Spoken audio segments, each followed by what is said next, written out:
এক গ্রামে গোপাল নামক এক সবজি চাষি ছিল। তার একটা ছোট্ট সংসার ছিল।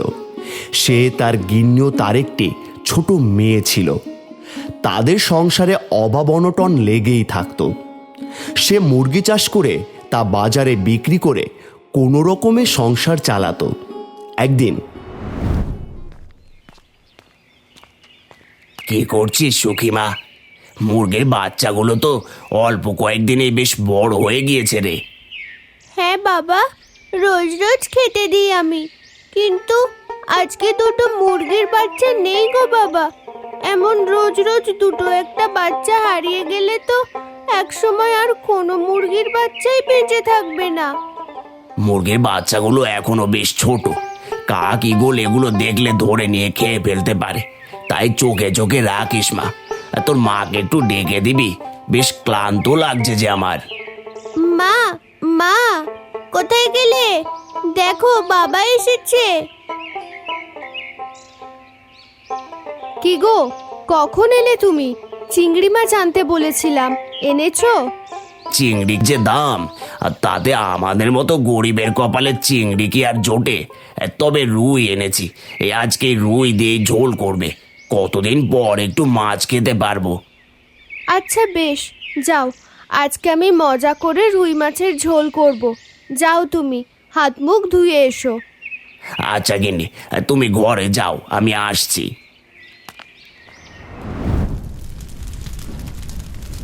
রীতা রুই মাছ রান্না করে। তারপর রাতে সবাই একসাথে মাটিতে খেতে বসে। মা, আমাকে কিন্তু মাছের মাথাটা দেবে। রুই মাছের মাথা আমার অনেক পছন্দের। এই নে মা সুখী। মা, মা, আজকে তোমার রান্না অনেক মজার হয়েছে। তোর মায়ের হাতের রান্না আসলেই বেশ মজা, কিন্তু মাঝে মাঝে ইচ্ছে করেই মজা করে রান্না করেন আর কি। এভাবে বললে কালকে থেকে রান্নাই করব না আমি, এই আমি বলে দিলাম। আহা গিন্নি, রাগ করছো কেন? মজা করছিলাম। আচ্ছা বেশ, আর বলবো না তবে। সেদিন রাতে তারা সবাই বেশ মজা করে খেয়েছে। অনেক দিন পর ভালো কিছু পেটে জুটেছে তাদের। কিন্তু পরের দিন ঘটে গেল এক বিপত্তি।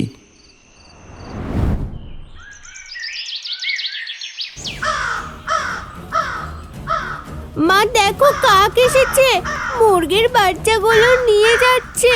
হুস হুস, যা যা। মা, ও মা, এসে দেখো মা, ও মা।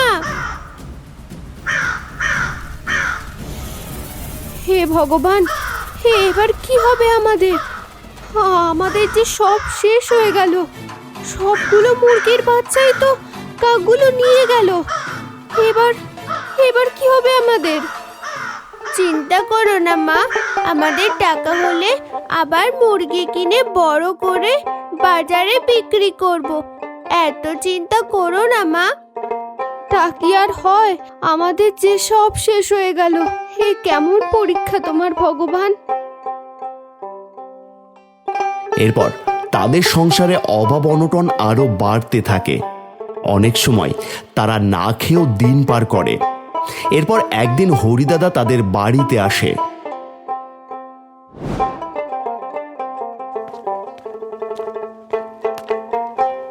গোপাল, ও গোপাল, তা কেমন আছো? দিনকাল কেমন যাচ্ছে তোমার? হরি দাদা, যে দিনকাল খুব একটা ভালো যাচ্ছে না দাদা। কেন দাদা? সেবার যে এলাম অনেক মুরগির বাচ্চা দেখেছিলাম, সব বেচে নিশ্চয়ই মোটা অঙ্কের টাকা পেয়েছো। দুঃখের কথা আর কি বলবো দাদা, মুরগির বাচ্চাগুলো যে সব কাকে নিয়ে গেছে, আমার অনেক লোকসান হয়ে গেছে দাদা। কি যে করি, খোদা তাআলা কেন যে এত পরীক্ষা নিচ্ছেন আমার কে জানে। তুমি একটা কাজ করতে পারো, একটা কচুর ক্ষেত করো। কচুর ব্যবসা অনেক লাভের, খরচও খুব একটা হবে না। তাছাড়া কচুতে সার পানিও তেমন লাগে না। আর কয়েকটা মুরগির বাচ্চা কিনে নাও, বাচ্চাগুলো কচু ক্ষেতের পোকামাকড়গুলো খেতে পারবে, কচুও নষ্ট হবে না। আর ঝোপে ঝাড়ে বাচ্চাগুলো লুকিয়ে থাকায় কাক এদেরকে খেতেও পারবে না। একসাথে দুটো ব্যবসায় হবে। তা যা বললেন দাদা, এ বাবা তো কখনো ভেবে দেখিনি। তা দাদা কি করতে হবে একটু যদি খুলে বলতেন।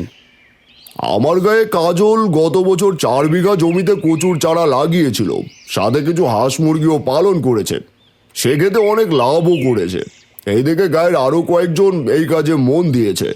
সবাই এখন কর্ম করে বেশ ভালোই সংসার করছে। তাহলে তো দাদা অনেক ভালো হয়। দাদা আপনি যদি আর একটা উপকার করেন অনেকটা ভালো হতো দাদা। কি বলো, দাদার কাছে উপকার চাইতে লজ্জা কিসের আবার? ইয়ে মানে যদি কিছু মনে না করেন তাহলে কটা টাকা ধার দেবেন? কচু বড় হলেই বাজারে বেচেই ধার শোধ করে দেব। তা নিও তুমি আমার থেকে, ব্যবসা এগুলে ধার শোধ করে দিও। অনেক উপকার করলেন দাদা। আমি কালই বাজার থেকে কয়েকটা কচুর চারা কিনে নিয়ে আসবো, আর কয়েকটা মুরগির বাচ্চাও।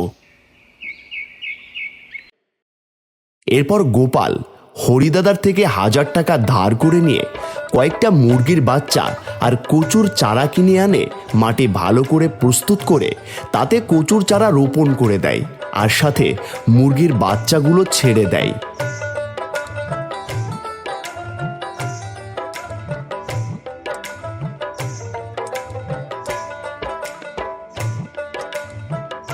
মুরগির বাচ্চাগুলো ভালোই বড় হয়েছে বাবা।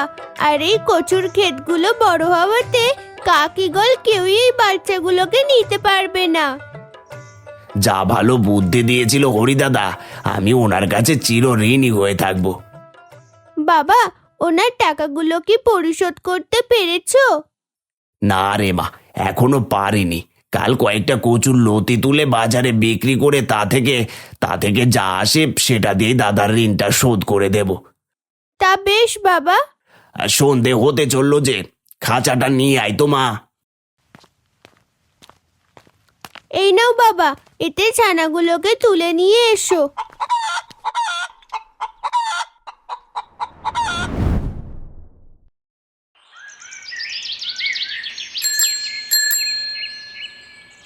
কই গো গিন্নি, এই লতিগুলো একটু আটি করে বেঁধে দাও তো।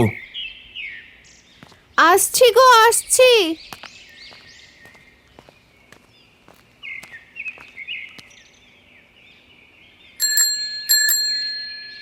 বাড়িতে বেশ মুরগিও কচু ধরেছে। হরিদাদার জন্য আমাদের দিন ফিরেছে। এগুলো বিক্রি করে আজই দেখি বাজার করে টাকা থাকলে শোধ করে দিব। অনেক দিনই তো হয়ে গেল।